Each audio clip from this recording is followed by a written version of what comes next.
I finally achieved my goal of getting Ayaka's last constellation and her best in slot weapon, the Mist-Splitter, to R5. A deed that some of you might not imagine is possible. It took me a lot of time, but the work has paid off. Now that I have achieved my goal, what is up next? That is a good question. I think it is important to have goals. Otherwise, I feel like you run around aimlessly. Some people even expect me to C6 a character and get another R5 weapon for them. And honestly, it is a reasonable expectation.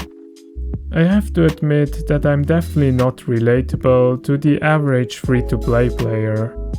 For me, it wasn't hard to save up for C6 Ayaka and the R5 Mist-Splitter for her. And that has probably mainly to do with my playstyle. Even if I play the game very consistently, I'm definitely more of a casual. I just play what I want and enjoy. I definitely try to see if a character is overall enjoyable in terms of design, gameplay, and character. But sometimes I'm the type of player who decides to build a character based on their character, regardless of whether the gameplay is efficient or not. Even the tiniest scrap has its value. I personally think everything is viable. It might not hold up with the meta, but as long as you can enjoy it, who cares? If you put time and effort into it, I'm sure you can make things work. I enjoy working with what you have, or rather with limited resources. It makes you play the game a bit differently. I never really wanted to get a more efficient team for Ayaka. I just don't want to save up for someone like, for example, Kokomi. First of all, I don't like her so much that I want to save up for her. Second, I have options that can do the same thing as Kokomi. Maybe it's just worse, but they still get the job done, and that's what matters. Third, to me it's just not worth the time I spend to save up. As an example, let's say you have a phone, which is maybe a bit old.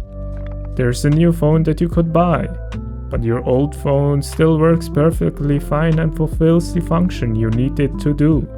Then why should I waste my money on getting a new one?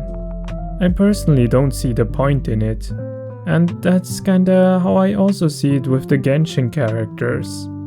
I mean, let's say as example, if I could get Kazuha for free, I would for 100% sure build him.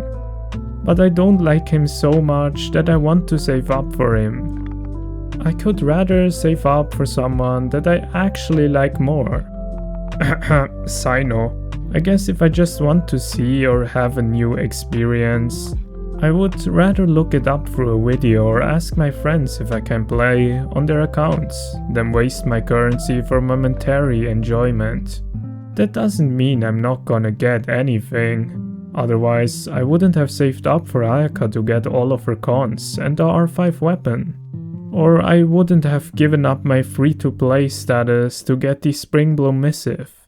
I might seem like a minimalist, and to some degree I am, but not as much as you think. I just say that if you really want something badly, then the price tag really shouldn't matter at all.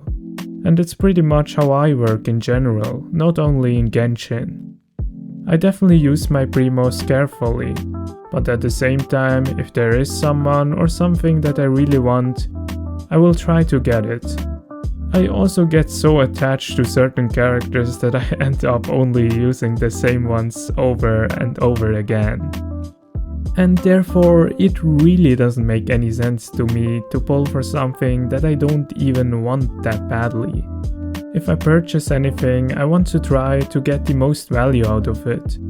I would rather get something I like or invest more in something that I already enjoy. I just knew what I really wanted. Therefore, you can maybe now understand why I had an easier time to save up. Before, I tried to make a series which shows the progress of kinda every other Ayaka main. But this time around, I want to create a series where I can show you the progress of a very unique account. From what I told you earlier, you might be able to pick up my head now. There will definitely be times when I get new characters, but I probably will end up hyper-investing more in the ones that I already have and like. My account is really not relatable to the regular F2P player, with Ayaka at C6 and the R5 missplitter, even though I achieved everything through free-to-play means. Therefore, it is just fitting to call this new series F2P to Whale, obviously by F2P means, because on this channel we don't like to gamble with money, and I will also never recommend you that. In this series, it's not about getting the best account or becoming the best player, but rather to have fun, to grow as a person. I have my own pace. I want to do things in my way, and I just want to stay true to myself. I want to continue to show you my progress. I will show you a very unique Genshin experience that will be this time around not as relatable. And if you want to find out for which character I'm gonna pull next, if I'm gonna refine the missplitter, and if I'm finally gonna unlock the constellations of Ayaka, you have to stay tuned for the next one.